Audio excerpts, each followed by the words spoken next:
સુરતમાં રાજકારણમાંથી મોટા સમાચાર સામે આવ્યા છે।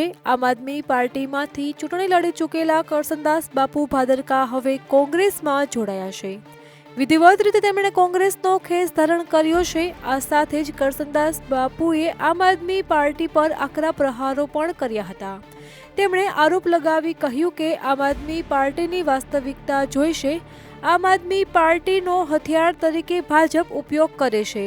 આમ આદમી પાર્ટીએ ખેડૂતોના નામે રાજકારણ કરે છે। આ સાથે જ કરસનદાસ બાપુએ હુંકાર કરતા જણાવ્યું કે કોંગ્રેસ લાવીશું અને લોકશાહીને બચાવીશું। ત્યારે આવો વધુમાં સાંભળીએ શું કહ્યું કરસનદાસ બાપુએ।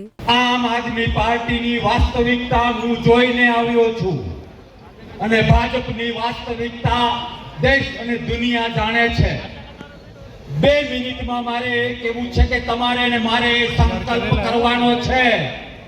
આજ સુધી ભાજપે સનાતનની વાતો કરીને દેશને ગુમરાહ કર્યો। જે લોકોએ ગાયની કતલ કરીને માથે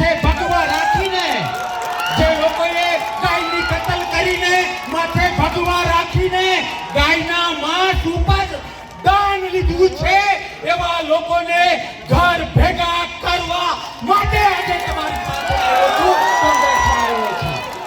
અને એ માટે 2 હાથ અને ત્રીજું માથું જોડીને વિનંતી કરવી છે।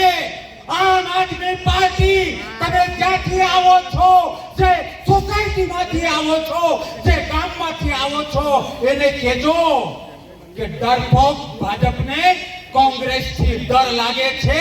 એટલા માટે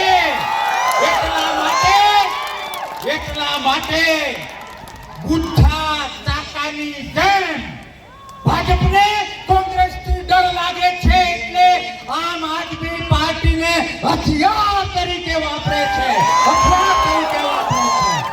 હું આજે પણ આમ આદમી પાર્ટીના એક કાર્યકર્તાઓને પ્રેમ કરું છું। હું આજે પણ આમ આદમી પાર્ટીના એ નેતાઓને પ્રેમ કરું છું અને મારા પ્રેમની સાથે અપીલ કરું કે મરી જવું કુરબાન પણ ભાજપના ચમચા બનવાનું હે આપવાના બંધ કરો। વિશેષ કઈ નથી કહેવું કારણ કે સમયની મર્યાદા છે। મોટા ભાષણોથી કઈ નથી થતું। અધર્મના નામે ધર્મ કરવાથી કઈ નથી થતું। તમને 2 હાથ અને ત્રીજું માથું જોડીને વિનંતી કરું છું કે જાગવું પડશે, અવાજ ઉઠાવવો પડશે। એ લોકોને સમજાવવું પડશે કે સસલાને 1 લાખ વખત સિંહ કહો તો એ સિંહ ન થાય। એટલે લોકશાહીના રક્ષણ માટે, ગરીબોના રક્ષણ માટે જે લોકો ખેડૂતના આંસુ ઉપર રાજકારણ કરે છે ને એના માટે ઘરેથી નીકળી જવું પડે। એ જ તમારો ને મારો સાચો ધર્મ છે। હા કે ના? ભવિષ્યમાં મળતા રહીશું એ લોકોની વાસ્તવિકતા।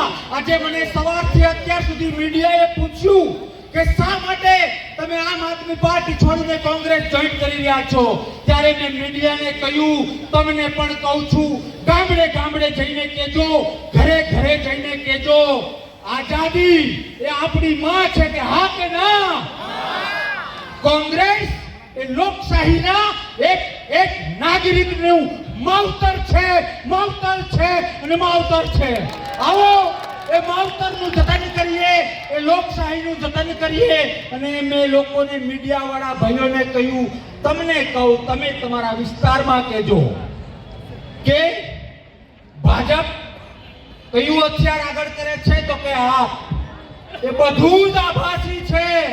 આભાસીના મહેલ, આભાસીનો વિકાસ, આભાસીનું સનાતન, અને એક બાજુ કોંગ્રેસ વાસ્તવિકતા લઈને ચાલે છે। આવો બધું જ સાઈડમાં કરીને વાસ્તવિકતા તરફ પ્રયાણ કરીએ, માવતર પાર્ટી તરફ પ્રયાણ કરીએ।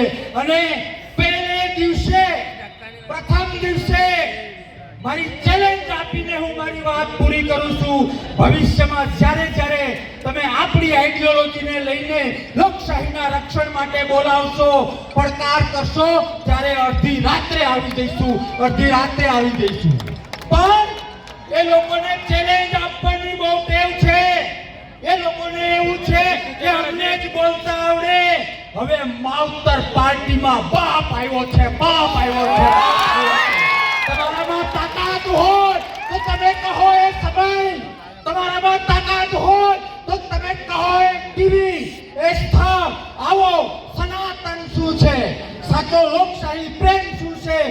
સાચું નેતૃત્વ શું છે એ પહેલા હું સમજાવું અને પછી તમે સમજાવો.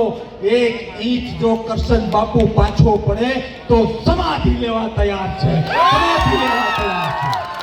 અમારી તમામ માહિતીથી અપડેટેડ રહેવા માટે જોડાયેલા રહો ત્રિશુલ ન્યૂઝ સાથે.